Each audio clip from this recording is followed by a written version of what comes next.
Na infância, os filhos amam os pais. Na adolescência, eles questionam os pais. Na juventude, eles julgam seus pais.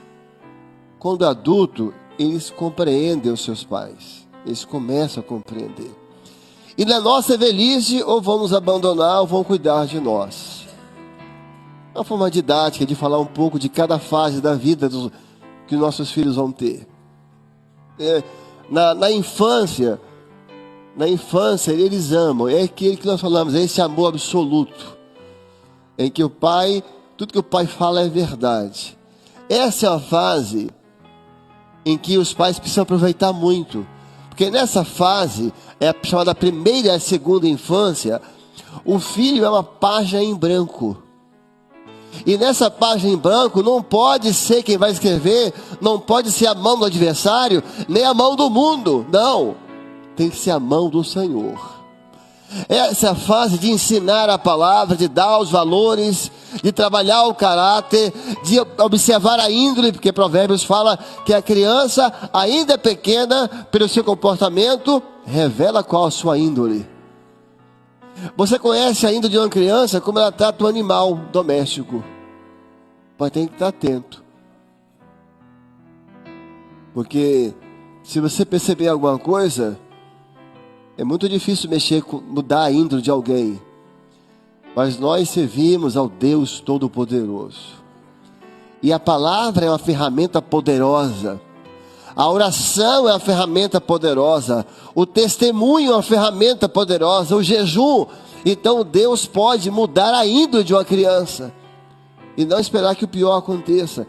Então essa fase o pai tem que aproveitar para dar a palavra, para dar o testemunho, para dar o exemplo. Por isso que você percebe que no livro de Deuteronômio, você percebe, se você observar o texto é de alguém que está muito apressado. Olha, fala com o teu filho ao acordar, sentado à mesa, ao dormir, andando pelo caminho. O que é isso? Isso é pressa. É com alguém que não pode perder tempo. Olha, você acordou, fala. Está na mesa, fala. Está andando no caminho, fala. Não dormir, fala. Porque essa infância passa voando. Mas o que é plantado aqui dura para sempre. Porque vai ser cauterizada no coração dele.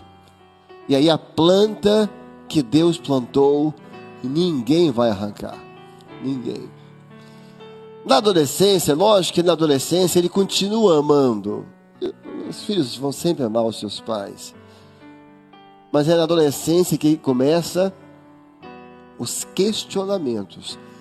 Na adolescência eles questionam os seus pais. Por que eu tenho que me vestir assim? Por que eles podem e eu não posso? Mas papai, por que minha família é diferente? Por que eu não posso ir em tal lugar? Então começam os questionamentos. Porque ele está saindo da fase da inocência e está entrando na fase da consciência. Então só o pai falar já não basta. Então nessa fase da adolescência é muito importante o pai falar o porquê das coisas. Porque no que você fala o porquê das coisas está a diferença. De você gerar um filho que vai ser um filho somente religioso, ou que ele vai fazer parte da obra do Espírito. E você chega para o filho e fala: filho, isso pode, isso não pode, isso pode. Na Maranata, isso não faz. Na Maranata, isso se faz. E não dá nunca o porquê para ele. O que você deu para ele? O que você deu para ele? Regras. Isso não passa de regras. Você transformou doutrinas em regras. Você transformou ensinos bíblicos em regras. Isso eu posso, isso eu não posso, isso eu posso, isso eu não posso, isso eu posso, eu não posso. Ele não sabe por quê. Isso é uma árvore sem raiz. Sem raiz nenhuma. O primeiro vento que vier leva. Aí esse menino está na escola amanhã, ou está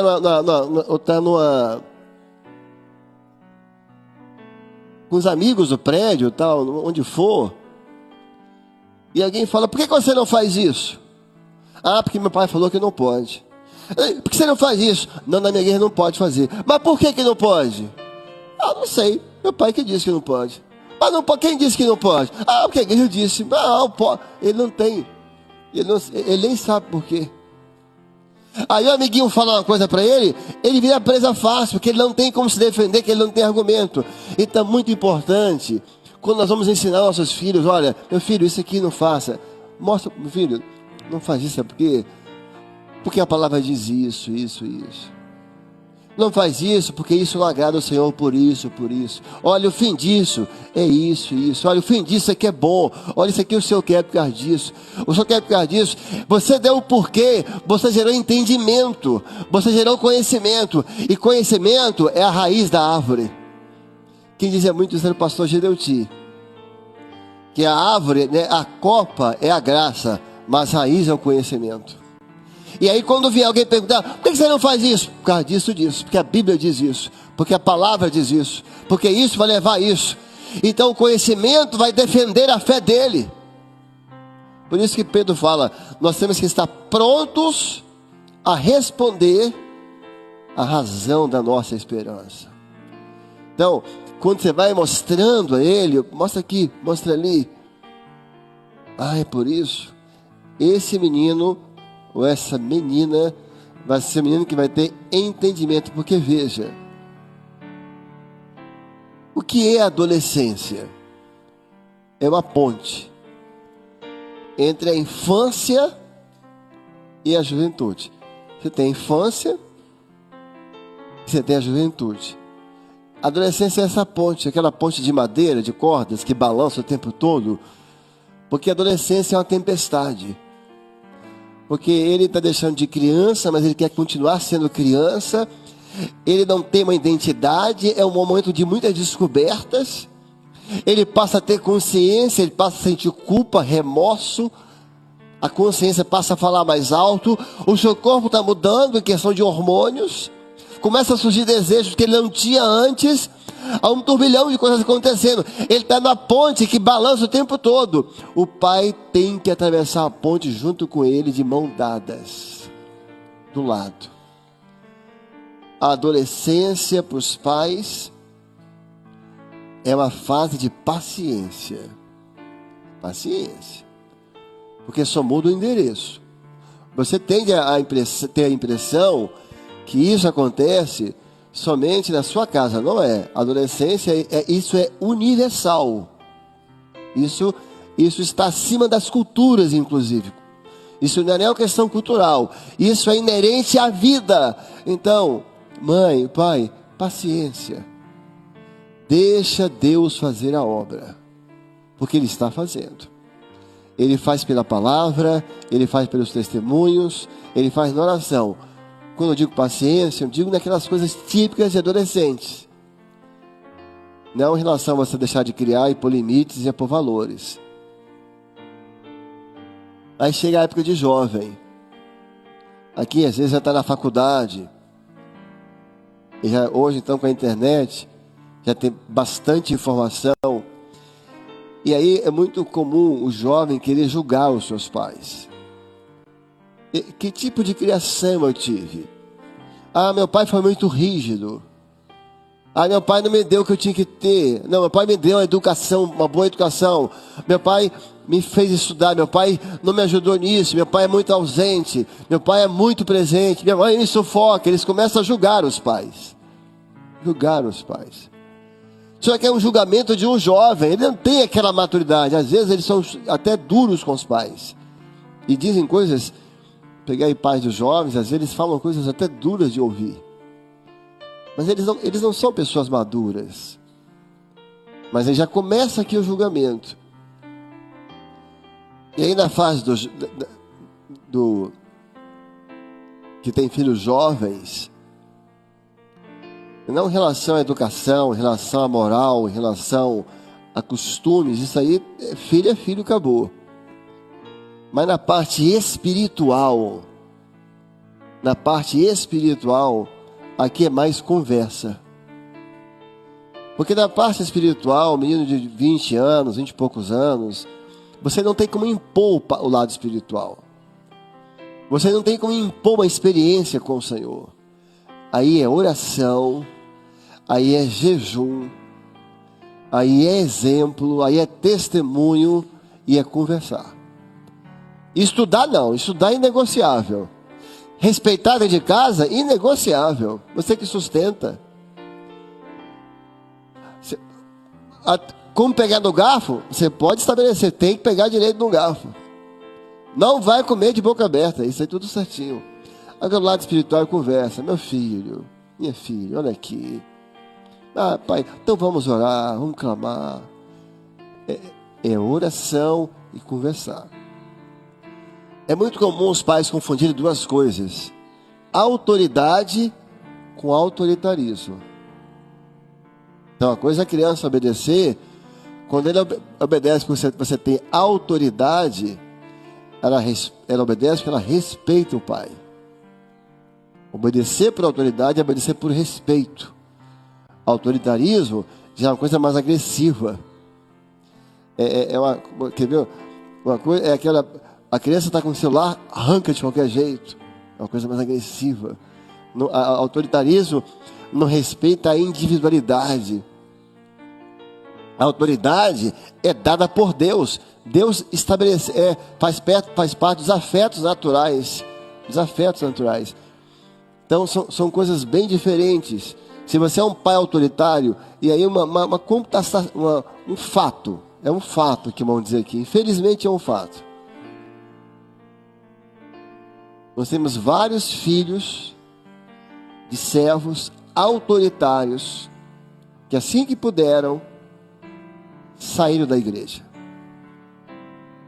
Estão no mundo hoje porque eles confundiram autoridade com autoritarismo. Que ninguém aguenta isso aqui. Isso aqui é um jugo pesado. Agora a autoridade não é necessário, tem que ter. E se não tiver, a criança faz falta. Na vida adulta eles começam a compreender os pais. Aqui nosso objetivo vai ser alcançado. Porque ele agora já é um adulto. Ele já conheceu mais a vida, a complexidade da vida. Já foi quebrado pela vida. Já sentiu perdas e fracassos. Já caiu, já levantou. Já foi, já voltou. Então ele começa a ver que a vida não é tão fácil. E ele começa a olhar para o pai e fala assim: não, agora eu entendo meu pai. E muitas vezes aqui, muitos filhos só conseguem compreender os seus pais quando eles também se tornam pais. E tem que criar alguém. E vê que não é tão fácil assim. Que vê a complexidade da natureza humana. Aí fala assim: hoje eu entendo meu pai. Hoje eu sei porque meu pai falou não aquilo para mim. E é aqui que muitas vezes o seu filho vai te ligar, vai te agradecer. E vai falar aquilo que você esperou a vida inteira. Pai, obrigado por não ter deixado andar com aquela pessoa. Ele vai te julgar, porque os vossos filhos serão os vossos juízes. E o Senhor há de dar a cada servo que está assistindo essa aula essa alegria. E um dia seu filho crescer, ser um adulto, compreender os nãos, compreender suas escolhas, e dizer: olha, eu só sou o que eu sou hoje, porque eu tive um pai que me ensinou a palavra. Eu só sou o que eu sou hoje, porque muitas vezes eu abri a porta do quarto da minha mãe e eu a encontrei de joelho, orando e chorando por mim. Nosso objetivo não está aqui, na compreensão dele, está aqui. E na velhice, nós vamos colher o que nós plantamos. Se plantamos bem, lógico que isso também depende muito da natureza da pessoa. Na velhice, vão cuidar de nós ou vão abandonar os pais. Mas aqueles que são bem cuidados, né, são bem criados, filhos são como sementes, né? Porque assim, abençoarei a tua semente mais do que as estrelas do céu. São sementes que nós plantamos, que crescem, que nós criamos, adubamos, podamos. Um dia viram árvores adultas e um dia na velhice nós vamos colher os frutos. E o nome do Senhor vai ser glorificado.